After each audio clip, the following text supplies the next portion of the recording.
మంచి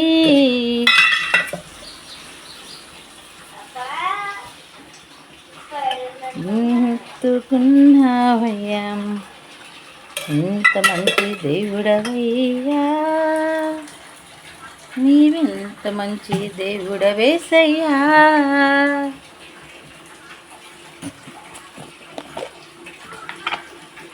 ఇంతలోనే పేరేనయ్యా నేను చేరగా,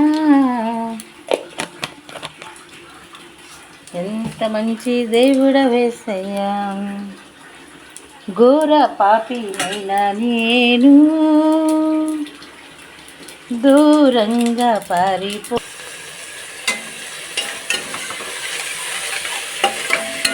అదిగో అంజూరము ఓ క్రైస్తవ చిగురించెను చూడు, నీ నామమును చూడవలెనని ఆశపడుతున్నది నా ప్రాణమెంతో. నీ అనాది ప్రణాళికలో ప్రతించెను నా హృదయ సీమ, నేనెందుకని సత్తుగా. బెండకాయలు కూడా వేసేసి కొంచెంసేపు మగ్గనిస్తే కొంచెం చక్కగా.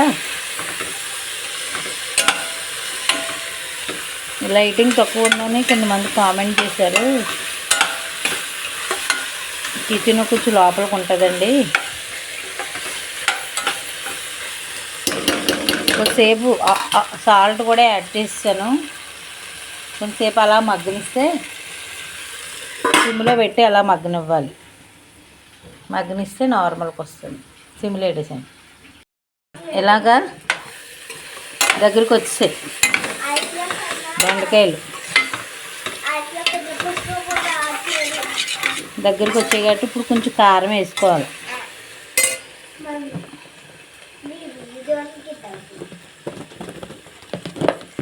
నా వీడియోలో దండమా? సరే,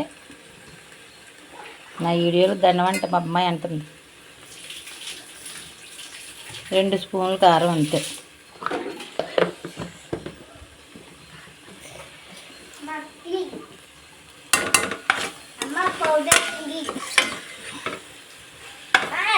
మళ్ళీ 1 నిమిషం మూత పెట్టాలి. మళ్ళీ 1 నిమిషం మూత పెడితే చక్కగా మగ్గిపోతాయి. కొంచెం వాటర్ యాడ్ చేయాలి. వాటర్ యాడ్ చేస్తే కొంచెం మగ్గుతాయి. బెండకాయలు కొంచెం మగ్గుతాయి. వాటర్ యాడ్ చేస్తే కొంచెం పెట్టి సిమ్లో ఉంచేద్దాం. సిమ్లోనే ఉంచేయండి. మళ్ళీ ఒకసారి చూద్దాం. చక్కగా ఉడికిపోతూ ఉంది బెండకాయ.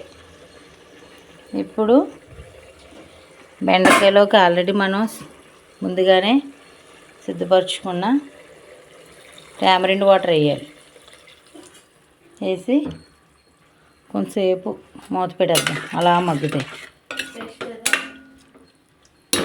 లాస్ట్లో కొంచెం కొత్తిమీర యాడ్ చేసుకుంటే సరిపోద్ది. ఇది బెండకాయ కర్రీ. ఇది దగ్గరికి అయిపోయింది కదా. చీకటిగా ఉంది, కలర్ఫుల్గా కనిపించట్లేదు నా కూర. కొత్తిమీరని యాడ్ చేసుకోవాలి.